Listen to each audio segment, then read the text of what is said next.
Good afternoon, everyone. My name is Amber Malinowski, and welcome to our Weave webinar today. We're really looking forward to sharing with you. If you've never joined us for a webinar before, you should have a control panel that looks something like this. You can join with either your phone or computer audio. You can chat or send messages to the host. You can raise your hand if you have a question. The best way to get a hold of us if you have a question either for myself about the technology, or when it's time and you'd like to interact with the presenters, you can ask in the Q&A area. We have a few polls that we'll be doing today as well so that we can get to know you a little bit better. And if for any reason you need to leave the session, that button should be on the very far right. We're really pleased to present our fourth webinar in the series today. And these are our presenters today. And I'm also joined by Dr. Ray Van Dyke, who's the Senior Vice President here at Weave. And with that, I'm going to turn it over to him so he can introduce our speakers. Thank you again for coming. Thank you, Amber. And yes, thank you all for attending. I'm really very delighted to be able to introduce our two presenters today and to present this topic in our series of Evolving from Assessment to Learning Improvement, specifically talking about why assessment and faculty development need each other, using evidence to improve student learning, which I think is just a very exciting title. And I'm sure that what we're going to hear from them is going to be equally exciting. So our two presenters today are Dr. Michael Reder, who's the director of the Joy Schechtman Mankoff Center for Teaching and Learning at Connecticut College, and Cindy Crimmins, who is the director of the Center for Academic Innovation at York College in Pennsylvania. It's especially important, I think, to note that most of our webinar presenters in this series particularly have been institutional effectiveness assessment, accreditation specialists. So it's really quite refreshing and quite groundbreaking, I think, that we have these two experts in teaching and learning centers to share with us today. And as with all the other presenters in this series, Cindy and Michael have this very specific interest and passion in student learning improvement. And so I am delighted to introduce them, and we'll turn everything over to them. Okay. Hello, everyone. This is Michael, and thank you, Ray. Thank you, Amber, for allowing us the opportunity to do this. And thank you, everyone, for tuning in. I wish I could see you. I'm used to face-to-face contact, so this is going to take a little getting used to for me. So just a quick background. As Ray said, I run the Center for Teaching and Learning at Connecticut College. It's been around for about 20 years. We focus on faculty careers, improving student learning, working with faculty on their teaching. And my background is literature and literary analysis and literary theory. And I came into sort of assessment work and improving student learning work through the Wabash National Study. Connecticut College was one of the first institutions at the Wabash National Study, and I am not a numbers person, and I didn't know a lot about it, but because I was running a Center for Teaching and Learning, we got involved, and over the past almost 20 years, I have been working with faculty and administrators both at my institution and at about 20 or 30 other institutions, helping them use evidence, data, and trying to make real change in student experiences. And so I come at this from really a neophyte in terms of not knowing much about assessment or institutional research or numbers when I began. So, that's my background. And Cindy, would you please introduce yourself? Yes, hi everybody. I'm thrilled to be here. I'm thrilled that you're here. And so I'm Cindy Crimmins from York College of Pennsylvania, as Ray said, and my current role is Director of Academic Innovation, and that's a role that evolved out of a previous role at the same institution as Director of the Center for Teaching and Learning. That role evolved out of a previous role at this institution of teaching writing and working in writing centers. When I became the director of the Center for Teaching and Learning about 10 years ago, I was also simultaneously appointed to lead the college in terms of their outcomes learning assessment. So to me, those two roles of using assessment to improve student learning, being the faculty developer, they evolved together. And like Michael, I did not have a strong background in measurement, numbers, or statistics. So I did come at it very much from the faculty developer standpoint. And then I was honored to become a TEGO Assessment Scholar in 2011. And in that role, I was able to consult with schools, primarily small to medium-sized schools around the country. Usually we consult in teams, and we help them bring together faculty development and assessment to improve student learning. And so you learned a little bit about us. We would like to learn about you. And so Amber has a few polls so we can find out about your institution and your role and experience. Wonderful. So this is a fun way for us to get to know you a little bit better. I've launched the poll. The first question is, please describe your college or university. Private four-year, focused on undergraduate, private four-year with mix of undergraduate and graduate, public four-year, focused on undergraduate, public four-year, mix of undergraduate and graduate, community college, or other.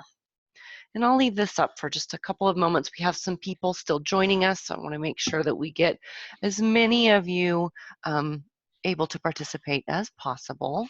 So I'll leave this up for just a few more moments. And then I'll share the results with you all too, so you know who's on the call. Okay, we're almost there. Everybody's awake. This was a fast one. Okay, I'm going to close the polling that way, and then I'll share the results so that you can all see.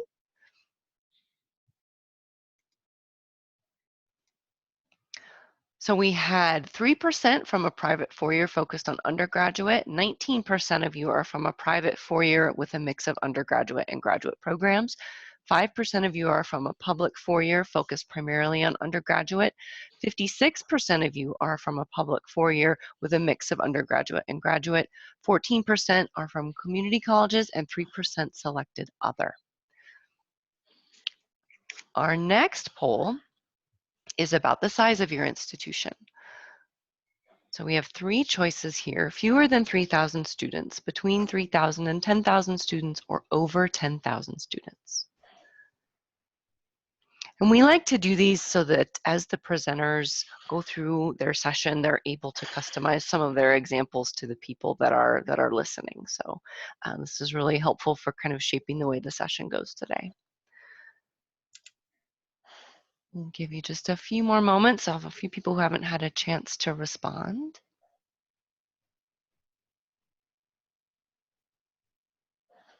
Okay. All right. I'm going to share these results.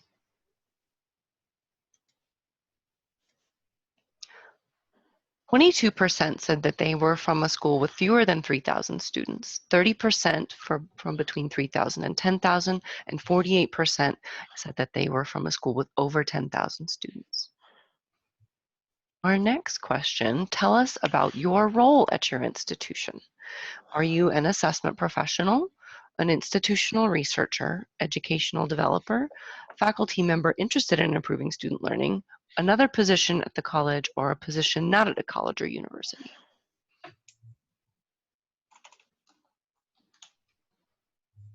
And of course, you may fall into more than one category. So pick the one where you spend most of your time.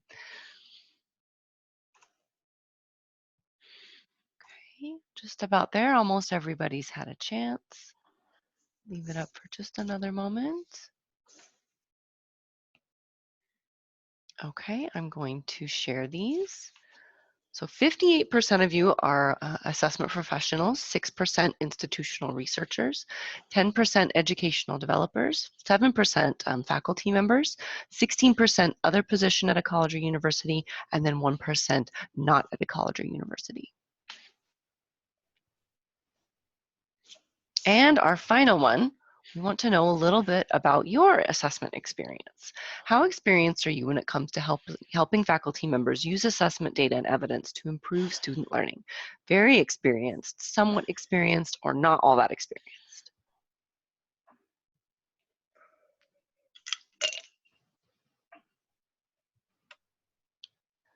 Okay, just almost everyone's had a chance. I'll leave it up for just a couple more moments.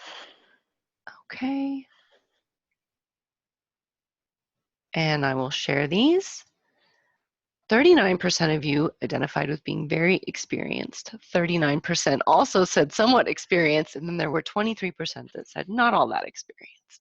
Thank you very much for participating, and I will stop sharing these and turn it back over to our presenters. Okay, everyone, hello.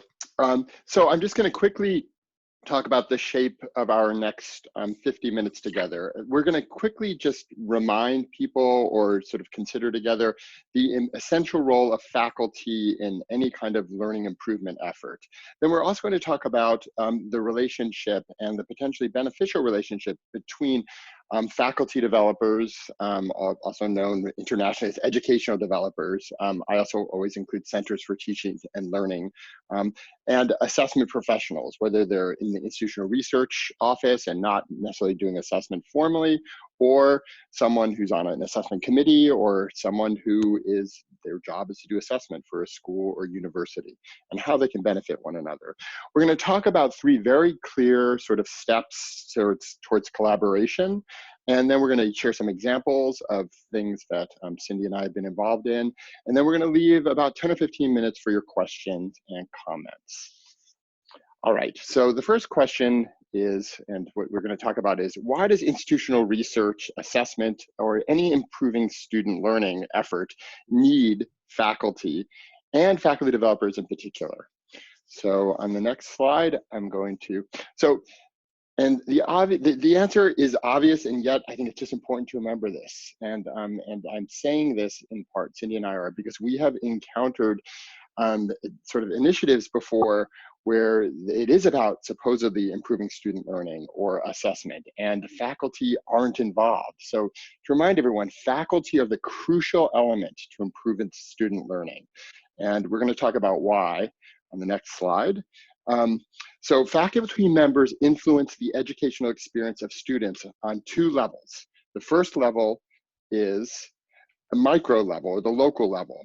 Faculty members, they design assignments, they design their courses, all right, and they choose exactly what they're going to do, and that is an immediate effect on students and their learning.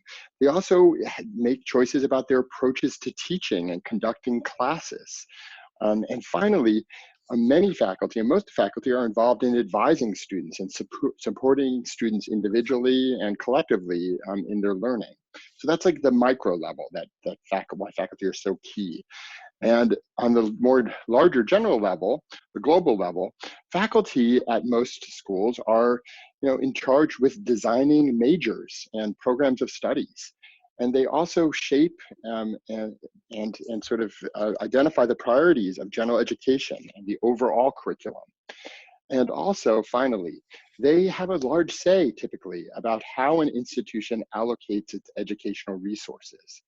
So the faculty are involved in every level, both immediate and more generally at a higher level, with student experiences and student learning. And I think it's so important to keep remembering that, keep that in mind. All right, so next we're going to talk about why faculty developers. Again, when I use the term faculty developers, the term these days, sort of in a more international context, is educational developers. But when I use this term, I also mean someone who is in charge of a faculty member who's in charge of the faculty development committee, an associate dean who runs programs for faculty, supporting them in their teaching. And I also mean any kind of center for teaching and learning that focuses on faculty. So those people are uniquely situated to connect assessment efforts to faculty for several reasons. The first in which is their job and their expertise is working with faculty with the aim of improving student learning, all right? Many of them already are running programs, especially those of you at larger institutions. I would be surprised if you don't have some kind of faculty center for teaching there. And they probably already run a whole host of programs, both for graduate students and for faculty members, that are engaging faculty with issues around improving student learning. Finally, these people know how to run events that engage faculty, and in particular, they know how to engage faculty with evidence. These people who are running these centers, who do faculty development, care about evidence-informed practices. And it's a wonderful opportunity for them to for them to interface with institutional researchers and assessment people who have some of that evidence. And and then Cindy is now going to talk about the opposite end of this. That's right. Yes. Thank you, Michael. So you've discussed why assessment needs faculty development. So now let's discuss why faculty developers, and centers for teaching and learning need institutional researchers and assessment professionals. So today, more than ever, educational development emphasizes evidence-informed practices, and this is based on research and assessment research in psychology of learning, for example, Carol Dweck's work on growth mindset, and it's based on evidence from national studies like the National Survey of Student Engagement and the Wabash National Study.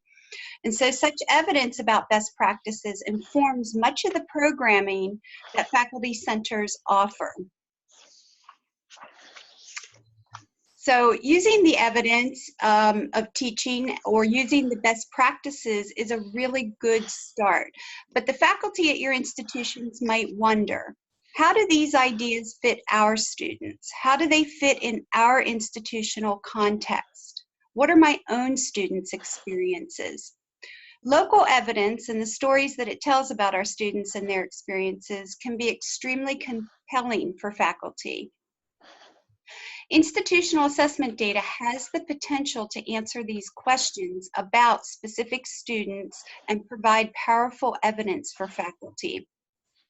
For example, some of the most compelling evidence on both of our campuses has come from extensive focus groups that we conduct with students.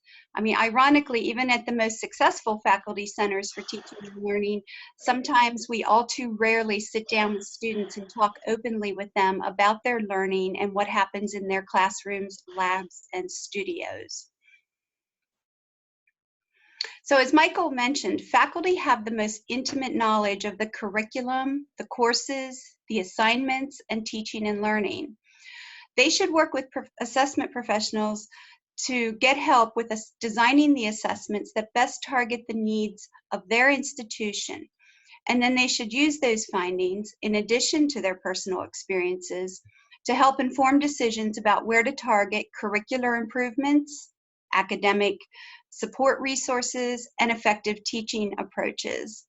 Additionally, faculty input about what they need to know is likely to increase their ownership of assessment efforts, both with the gathering of assessment evidence and hopefully the eventual learning improvement informed by that evidence.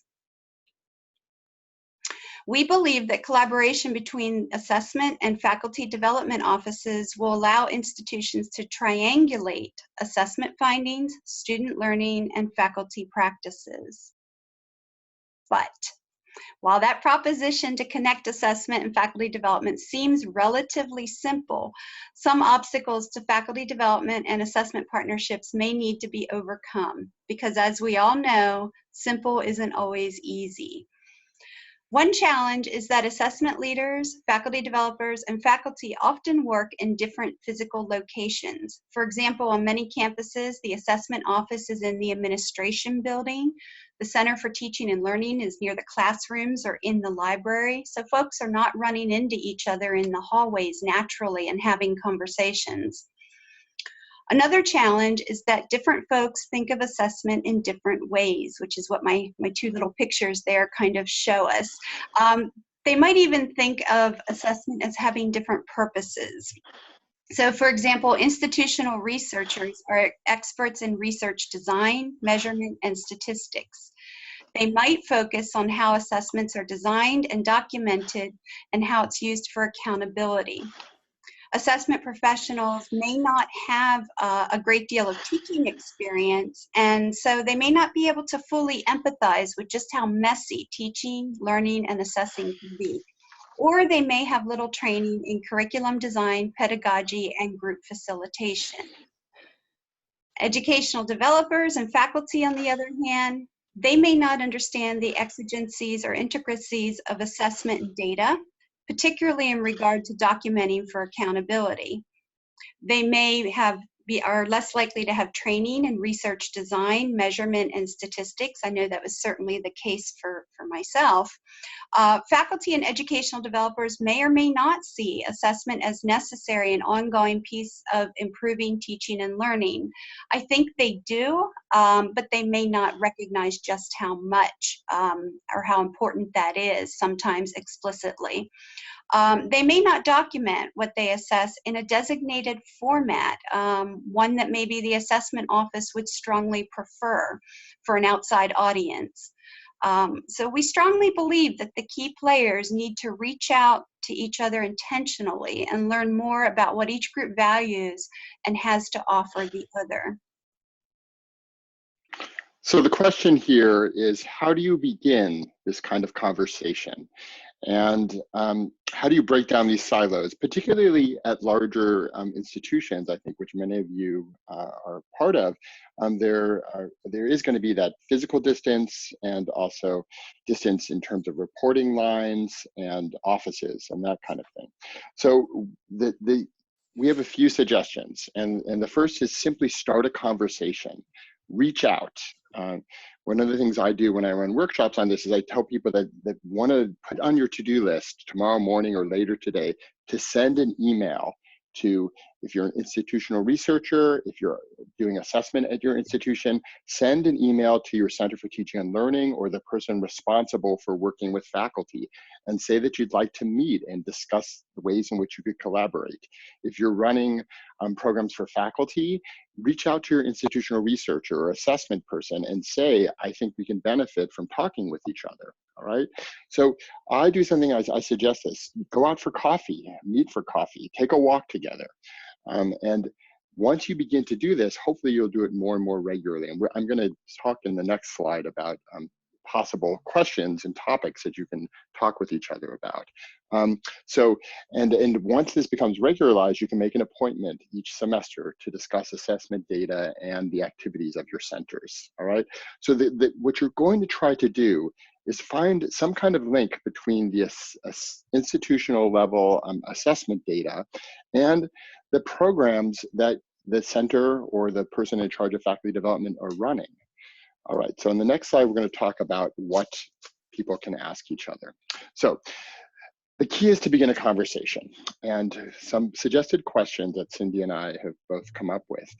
Faculty developers might ask assessment professionals something like, what data do you have about student learning? What interests, what sort of caught your eye, the last assessment or the last institutional research data that came in? Okay, these people know they are going through data. If you're a teaching and learning person, institutional research and assessment people are looking at this constantly, and there's a good chance that they have an idea of what's happening on campus and will have some interesting thing that they might want to share, all right?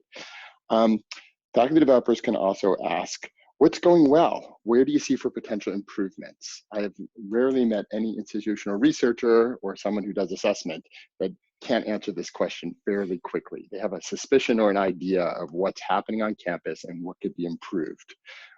Finally, how can we get the right people in the room to try to figure out what's going on? How can we get more insight into these results? And the people in the room will often be faculty members themselves.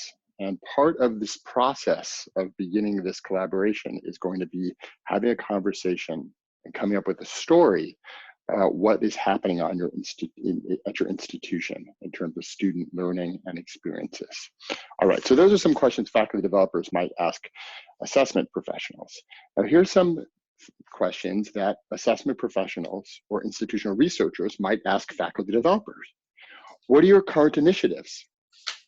What is going on? Yeah, and what events are coming up this semester? And there's a chance that those events, the institutional researcher or the assessment person might have some evidence or data that might shed a light on that, whether it is institutional level data, whether it's departmental level data or assessments, whether it's national data, just sort of messy best practices, or other sort of national information based on assessment about student learning, student experiences, and what's effective and what has high impact on students. And just the simple question, how can I help you and the faculty do your jobs better? Okay, the second step, and this is sort of the more advanced in some ways, is to begin to co-sponsor events for faculty. And we have a few rules. And again, Cindy and I have both been consultants with the Wabash National Study. And one of the most important things that we talk about is we never simply share reports. Reports get sent out sometimes, but I feel it's very rare that people read them. And if they do look at them, they look at them and put them down, okay? So one of the maxims we always go by is data itself is not useful until it has meaning. So the phrase we often use is data requires a process of collective meaning making. So the Center for Inquiry in the Liberal Arts, CILA, which is the group, the organization that runs the Wabash National Study, they always talk about data is the starting point for a process of inquiry. That's why it's called the Center for Inquiry. That is itself, it's just a collection of information. It cannot serve as evidence until faculty create a narrative about its significance. So part of that is what is happening in our classroom? Why are students saying this? Why are we getting the results we are? And people have to sort of come to agreement about that, or at least come to agreement about the questions or the things they don't know or don't understand and want to investigate further. So I think one of the most important things for people to realize is that assessment information rarely provides answers. It's the process of asking better questions. It begins the process of inquiry or asking better questions. And even when the answers seem clear, our students aren't getting what they need to get so they can write up to the level that we want them to in their first year writing classes, for instance, the answer isn't necessarily clear. How do you address that? So take every opportunity to facilitate discussions to help faculty to make meaning of the assessment findings, okay? And one example would be share sort of the dashboard or a snapshot report from NESE and ask faculty to say, what do they think? One of the events so if you do the next slide, so some of the things you might want to ask faculty, you must ask faculty, what do you think of this data? How does it connect with your experience and findings?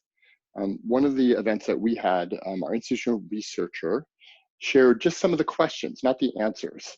And there were questions in which our students did above average, and a couple that we did below average or below we would want them to do. And they said and the faculty members guessed and what they thought. And then the answers were revealed and we discussed those. So ask questions like, why might students have answered the way they did? And then what questions, what do you want to know? The key is, this will sort of have faculty are very good at asking questions, and they will want to know more about what is happening and what this evidence may or may not mean. Okay, and finally we ask professors, what would you like to know more about? So the next slide is an example.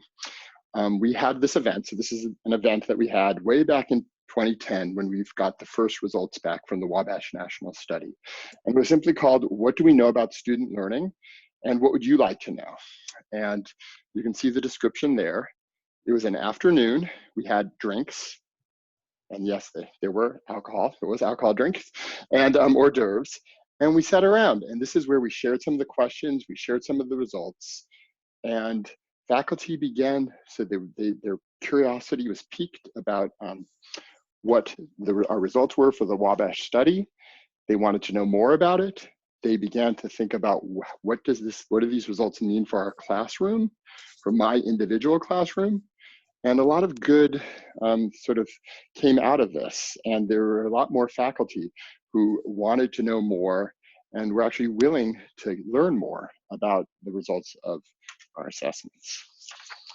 All right, so Cindy, would you like to? Yes, I'll pick it up from there. So our third broad recommendation, there should be a little number 3 before, form partnerships and collaborate broadly. For example, faculty developers and faculty could invite assessment professionals to participate in course design institutes or workshops on flipped classrooms or training to deliver courses in online formats. So this is something that we've always done at our institution, again, since we brought together the Faculty Development Center for Teaching and Learning and the assessment support. We would, in every workshop or institute, we would take a look at the data and see what do we already know about our students, what more do we want to know. And we would also build in the kind of assessment that we might want to do to find out how well, for example, a brand new flipped classroom might work. The data will often help us see where to target things like more scaffolding or more low-stakes practice and formative feedback. Another useful idea during these workshops, and again, this is something that we've always done, and it probably comes out of my having been the Writing Center director for years, is we invite the director of the Tutoring Center and the Writing Center to also attend these workshops. And so when faculty are designing courses, they're sort of naturally building in opportunities for tutors or supplemental instruction to be embedded in the courses. And again, we're looking at the data that our institutional researcher brought, both the institutional level data, for example, maybe pieces of the NESI about integration or whatever it is specifically that would be relevant to what we're doing, as well as the academic program outcomes assessment data. So we know when we're making these decisions together why we're choosing to do what we're doing. And again, as I mentioned, another thing that can happen during these workshops is that the assessment professionals can help the faculty design things like rubrics. And we can decide maybe we want to do a mid-semester feedback survey or a small group instructional diagnosis at a key moment in the course to find out how well the new approaches are helping students, to find out what the student experiences are throughout the course, rather than waiting to the end of the course when they do their course evaluation surveys after everything is over. Other things that the Center for Teaching and Learning and Assessment Office could do is co-sponsor retreats or faculty learning communities to help faculty develop what we call learning improvement projects. And I'll go into that in just a little bit more detail in the next slide. You could pair up together to offer grants to help fund needed resources like adaptive learning software or simulation kits to test and assess new approaches to teaching and learning in places where the data shows and the faculty experience shows that we want to try a new approach because we're not quite satisfied with the student learning at a certain point. Conversely, if the data is showing and the faculty experiences are showing that things are going well, well, then we're going to celebrate and we're going to keep doing that and do more of it. So that's what we're considering, again, in these workshops as we're designing courses or flipped classrooms or even in training to convert to online formats. We're taking all of this into consideration at once. The faculty learning communities, the retreats, those tend to be cohorts of faculty who work together, usually centered around a specific learning outcome that they're not satisfied with. For example, in many cases, it's often communication skills. And so they'll look at it across the curriculum in a much larger way. And then, we'll work through the project. Normally, we'll start before the semester, work through the semester, assess after the semester, reflect upon it together as a group. And after the project's complete, we'll often co-sponsor opportunities to tell the story and to celebrate. Hopefully we've seen success, although I will say many times it might take 2 run-throughs of trying something new to actually see the success. And we know that too, so we support each other through that. And we try to inspire others to test new things and try new things where the data indicates that we want to see something different than what we're currently seeing. We'll hold showcases, discussion panels, we'll circulate newsletters with these little stories in there, develop a website to tell the learning improvement stories. So again, that's sort of how we're forming the partnerships and collaborating broadly. And I think actually, Cindy, yeah. before we give the rest of our examples, can we open it up for some questions? Oh yeah, sure, of course. I think Amber's able to do that. So please, Ma'am. if you haven't sent in a question already, please send one in, and Amber is going to choose some and share them with the group. Yes, I pasted a couple. So I'm going to just borrow back the screen and show these. Can you guys see these okay? Yes. So the first question, what has been your experience with respect to faculty examining national data? Do you get pushback? Cindy? Yeah, I'm sure. I'm happy to take that. Actually, the national data, I was thinking of the institutional level data like NESE and so on. I would be interested in knowing a little bit more about that. We do talk about, for example, oh, I can't think of it, but actually, Michael, I'm going to turn it over to you because I'm not collecting my thoughts at the moment.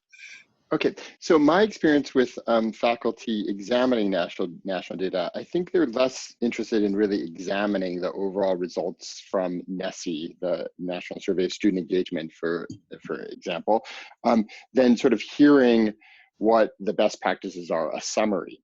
However, faculty are certainly very interested in looking at comparison data between the national data or a subset of national data, similar schools, for instance, or peer institutions, and how they do. And it's always an interesting discussion to say, for instance, Connecticut College, why do you think Trinity College down the road or Wesleyan College, why would their students answer so differently from Connecticut College? And to me, that is definitely a great approach. There is definitely pushback whenever you share initially, I think, any kind of assessment data or institutional research data. Faculty and sometimes administrators will also say, yes, but the questions aren't asked correctly, or students didn't understand the questions. And so having that comparison data, well, if Connecticut College students didn't understand that question, then I imagine Trinity or Wesleyan students, sort of understood it in the same way. So why would there be such a difference? So I do think it can be very helpful to have that comparison data in particular. So the next question, should I answer that or try to address it? From Monica. How much can one person do in terms of helping a group of faculty? Can one person work with 6 different faculty groups at the same time, or is that too much to do? Great question. I think depending on what else that one person is doing, what else is in their portfolio, I think 6 groups could be very, very challenging. And also depends on the level of intervention and work. What I would say is this: at my institution, and I've spoken with other institutions, and I believe this works at many, it's always nice to have a group of faculty who have done something to serve as a pilot group or a model in some ways. So they look at their introductory courses, for instance. So let's choose a department like biology, for instance. And you do a project with biology, and then it's the biology faculty members and the people who are involved in that then when you run a workshop or a discussion, they share their experience with other faculty members. I think faculty members like to hear from other faculty members, and they want to hear a couple things. One, that it was worth the effort. Many faculty, we've all heard this objection. Assessment is a lot of waste of time. It takes a lot of time. It's a waste. There's no real changes. Why do we need to do that? But hearing from peers that this was really worth it. We had great discussions in our department. It changed the way I teach. It changed the way we structured our intro courses or our curriculum. Hearing that from another colleague, even if they're in a different department, can make a world of difference. So my focus, especially because I'm a one-person Center for Teaching and Learning, is that I try to focus and do one program or one thing well. So I would say focus your efforts on fewer people until you have the capacity to expand. And I'll jump in here as well and say, also as a one-person Center for Teaching and Learning, sometimes what you might find, at least I've been lucky enough here at York College, there are faculty who are interested in doing faculty development work, or that are supporting their colleagues essentially, and diving into best practices, pedagogy, and so on. And so we've had the opportunity to, I guess I sort of hire them with a little stipend, or we call it college service, to work with a cohort of faculty or to run a faculty learning community. And then they're the leader. And then they work with me to sort of plan how that will look as they facilitate that group of faculty through learning improvement projects. And they really have a great deal of fun doing it. They just love it, and they keep coming back for more. All right, so there's a third question now from Glenn. And his question is, has forming a partnership between the CTL and program or institutional assessment initiatives affected the relationship that the CTL has with faculty? If so, in what ways? That's interesting. So I have to say that in my institution is a smaller institution, and we have a wonderful institutional researcher, John Nugent, who totally gets teaching and learning. And we have no formal assessment committee, no formal assessment person. And so it's sort of been up to the various faculty, the committees, and John's office, institutional research, and the CTL to kind of find our way in this area. And what I would say is it's in some ways enhanced things with faculty, our relationship with faculty, because they want to know what kind of evidence we have. Our faculty, because we were so involved in the Wabash National Study, and we have been using evidence over the last 15 years and sharing it regularly, they often ask about what evidence do we have? What do we know about this? So I think there is a potentially dangerous relationship, I guess. Not dangerous, but I understand that the question is getting at, is the CTL suddenly seen not as someone who's supporting just faculty and student learning, but really involved with assessment or pushing an agenda? And I think that's a fine line that people in Centers for Teaching and Learning or faculty developers have to negotiate. My CTL, I got advice very early on, which I think was very good advice, to stay away from any kind of assessment that was evaluative, that had something to do with faculty being promoted or rehired or evaluated in any way, and work much, if you do dabble in assessment, it should be towards formative or assessment geared towards improving student experiences. So Cindy, what about you and York College? Well, as you mentioned, it really is a fine line to walk. And I can only share, I think, what has worked well for me in negotiating those roles. One thing I've found useful is to empathize with how messy teaching, learning, and assessment is. I think sometimes faculty might think that they're being pushed to fit things into boxes that they don't quite fit into. And so, you know, we say, well, let's do the best that we can to learn what we want to know. It's not going to be perfect, and it may not even be easy, but is it worth figuring out? And if it is, and let them decide that. And really, they've identified those things to begin with, the things that they want to know more about. And then the other thing, in terms of documenting assessment for accrediting bodies, one thing that has helped to talk about is to say, well, you know, why do they want us to do this? And sort of like almost like it's the bad guys or something asking you to document things a certain way. But yeah, and we get back to the core of it and say, well, the reason we're doing this is because we are finding that, you know, this kind of inquiry informs continuous improvement of learning, and nobody can argue that we want to continuously improve student learning. And so really that's why we're being asked to do that. And sometimes that documentation can be time intensive, and I think it's okay to acknowledge that and say it is sometimes time intensive to document something in a certain way. But if they work, you know, we work together to figure out how that can look best for us or work best for us, I think everybody then really feels like they are part of it. We're like a team together.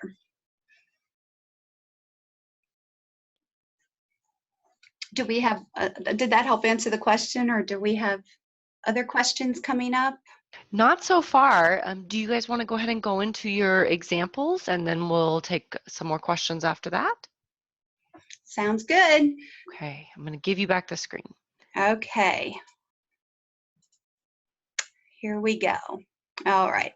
When we were talking about collaborating broadly, I mentioned that faculty developers and assessment professionals could co-sponsor workshops or faculty learning communities to work on, again, what we call learning improvement projects, and that at your college we do this regularly. So I just wanted to give you a specific example of something that we do. The associate provost and I meet often to go over assessment data as it comes in. Everything from the NESE results to the academic program assessment reports to the annual DFW rates, everything that we've got. We take a look at together, and we ask ourselves, you know, who would this be useful for? Who might be interested in this information? And then we decide together, you know, what group of faculty would we want to invite to a discussion about student learning?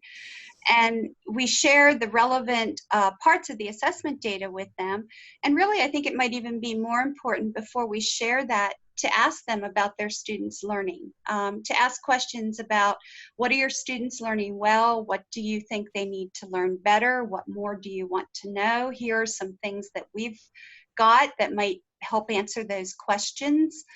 And so, you know, as a result of those discussions, now we might decide to go after some more information. As I mentioned before, we conduct focus groups sometimes to learn more about student experiences.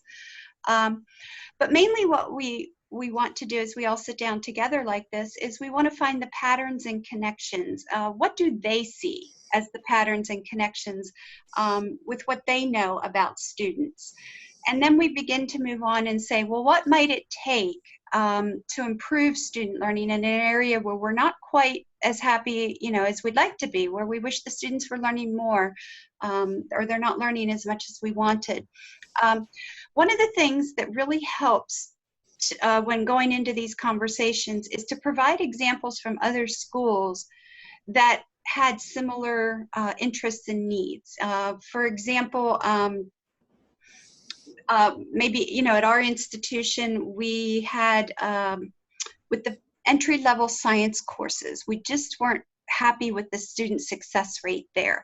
Well, we know other schools also have that same concern, and so we pull up stories of what did they do that worked, and these stories are not difficult to find, and we can put that in our literature for you, put some links there, places to find these stories. But normally it comes down to faculty making curricular changes, trying new pedagogies, providing targeted academic support. So we're all together at the table and we plan faculty development workshops together over the course of time and get the faculty whatever resources they need to make the change. And we also plan together how we're going to reassess to find out if there was improvement. So as I mentioned, a few years ago, we went through this process with the first-year science courses. And as a result of sitting down and looking at that, we realized that our students needed more support for foundational math skills. So we flipped the classroom, integrated some adaptive software into the courses, as well as made tutors available for the students. And as a result, our students scored 20% higher on the exam questions, and the DFW rate actually dropped dramatically. And we got this idea from another institution. So the faculty who made these changes gave workshops for their colleagues, and actually many more folks adopted those same practices in their courses. And they even made their successes public at national conferences and published some scholarship of teaching and learning. So that's sort of one big example of collaborating broadly on a learning improvement project. All right, So you have an example. Yes, so I've got a few examples. So the CTL runs a lot of programming, and this is an example of one of the workshops that we had, one of the discussions. And so one of the things that I've found it's incredibly helpful to, in terms of assessment results and institutional research data, is after you've had a conversation with faculty, there are often more questions that come up about sort of student experiences. And it's so rare, unfortunately, that we actually sit down and talk with students about their learning experiences, about their experiences inside the classroom. So Connecticut College, when they were involved in the Wabash study, and we continue to do it to this day, regularly sits down and has conversations between faculty and students, or sometimes just student focus groups, about their experience. And one of the questions we had was about student effort and student engagement, and essentially what makes you want to work hard, put in a lot of effort to your class. And one of the things that started coming up year after year was this idea of a sort of what they would say a personal relationship with the professor. And it's not surprising at a small school that students come here and they don't want to just be an anonymous person in a 200 or 300 person lecture hall, that they want their name to be known. What was interesting and most surprising about these focus groups is students would talk about how they want to know something about the professor. And we began to term this a bidirectional personal relationship. So this is just one of the events in which we sort of shared the results of these student focus groups and discussed what this means and what the implications are for people's teaching, for a professor, depending on his or her identity, their teaching style, the discipline they're in, their age, that kind of thing. So this is an example of conversations that we had with students. And eventually we had the CTL student research scholars, and we sponsored a few students. A colleague who was in psychology and I oversaw them. And they alone, without any faculty or staff there, these students did focus groups with students. And the focus groups with students aren't meant to be reproducible data. They're not meant to be published. They're just meant to sort of gather more information. And student voices are incredibly powerful when it comes to convincing faculty or getting faculty to think about their teaching and the student experience. A quote from a student is worth, way more than 4 standard deviations on a NESI question, for instance. So it's so important to make this data, again, turning this data, these numbers, into evidence and making it a compelling story. Student voices are key in that. So that's an example of one event. And so Cindy, if you go to the next one, please. The other thing that we've done is it's too rare that our faculty actually sit down with some of the evidence they have about student experiences and think about what does this mean for my courses and my assignments. So one year we ran, and we've done this subsequently, a workshop in which we looked at data, both national data from NESI, we looked at institutional data from NESI in the Wabash study, and we also had faculty look at their student feedback forms and actually led a workshop that helped them rethink one of their courses. And we did this one year, and we had a government professor, Bill Rose, who totally redid his introductory government class. And the results in terms of the assessments he was using on his own were a huge change the next year.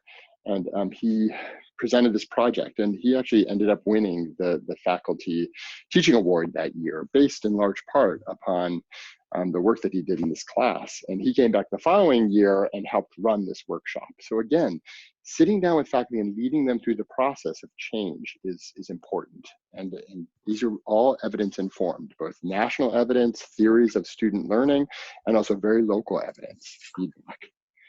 And finally, the other one I want to share with you, and so if you, just the whole question of grades and grade inflation.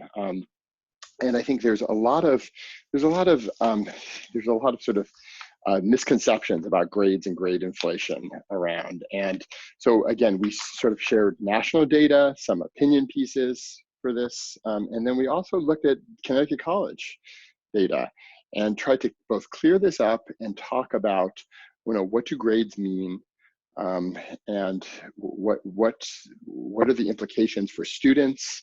Is there really a correlation between student evaluations and difficult grades, that kind of thing? And we have this conversation, every couple of years at least, and run a workshop on that. So these are different examples of that. Cindy, if you do the next slide, please. So we, the Center for Teaching and Learning has a website, and on this website, we have a whole section on evidence, and it talks about Connecticut College had sort of a decade-long academic challenge, intellectual challenge, academic rigor initiative based on Wabash study. And there's a lot of sort of events, descriptions.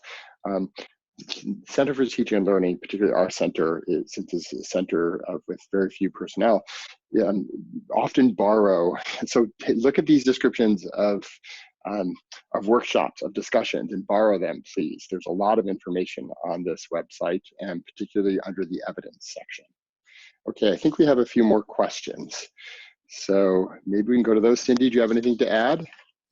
No, I think we should use what time is left to answer some questions. Okay. I will read the next one. This is from Michelle. Can you give a specific example of how institutional research data has been used to influence assessment in an academic program? I'm struggling to make a clear connection between that data and assessment in a program. Cindy? Okay. Or do I like me? You want me to put it up so people can read it too? Is that helpful?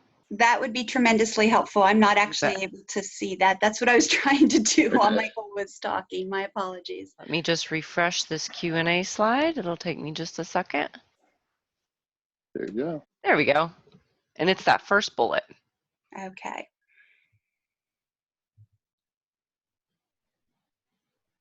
Okay.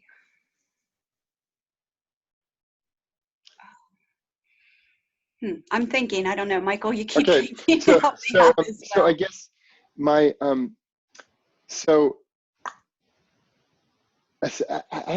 to influence assessment, I think my institution is constantly working on assessment. I would say this, that we have used institutional research data about DFW rates in introductory classes to engage departments, for example, about what the structure of their introductory classes, what's going on in them, and for them to think about that. And we've also used that information in terms of just sort of course numbers, the number of students. We had some larger than typical Connecticut College courses. A course for us that's large is sort of above 30 in an introductory course. We're very fortunate in that way. And we actually used some money to break those courses in half because we felt like the student engagement in those courses was not as great as it should be because they were larger and they were basic, 100-level courses. So that's one example. As I said, actually think of one as well. So, one of the things that we look at is the progress to graduation. How long does it take our students to get through a 4-year program? And if it's longer than 4 years, we want to find out what are the patterns or trends and why is that happening. And in some cases, it has to do with something like scheduling, which is actually not a difficult fix. But in other cases, it may, as Michael was saying, it may have to do with how successful students are when they take courses the first time. Again, those science courses, I'll refer to that. Or what's going on when students aren't passing the courses. And so we have to dive deeper. We have to look, into the academic program and find out, and some programs are taking longer than 4 years. So why that particular program? And these are questions that we all want the answer to together, because we do want our students to be successful, and in a 4-year program, go through it in 4 years. So we've been working on that for a couple of years. All right, and there's another question from Glenn. We've got a couple minutes left, 1 minute left. So Glenn's question is, it is important to use strategies that engage faculty in results, but programs can be defensive in their interpretations and discount solid findings and or overreact to findings that are likely spurious. Well, again, this is this idea that assessment results just are the beginning of a process of inquiry. So if you have a program, for instance, that says, well, why are your students reporting X? And it's not a nice thing that they're reporting, or it's not what you would want ideally. I have rarely met a department or program that is unwilling to have an institutional researcher, an assessment person, sit down with their majors, for instance, or the students in their 100-level course and have a conversation with them to get at that. So I would say, if you disagree with these results, if you don't like these results, why might that be the case? I would ask the people involved in that program, what do you want to know? What more would you like to know? And then take that to the students and hear the student voices. I think the students will really give insight into what's happening with that. So to me, again, assessment data, assessment information does not provide answers. It doesn't provide a clear path forward in how to change teaching and curriculum and the things that support student learning in a way to improve student learning. They only point to issues that need to be examined further. Cindy? Yeah, actually, I totally agree. And I think that we'll turn it over to Amber I think we have a few other things to wrap up, but I have nothing more to add to that, Michael. That's a great answer. Amber, if I may jump in very quickly. Of course. To first of all thank Michael and Cindy so very much for your great presentation. Lots to learn for us, particularly who've spent most of our lives in the assessment or IEIR world.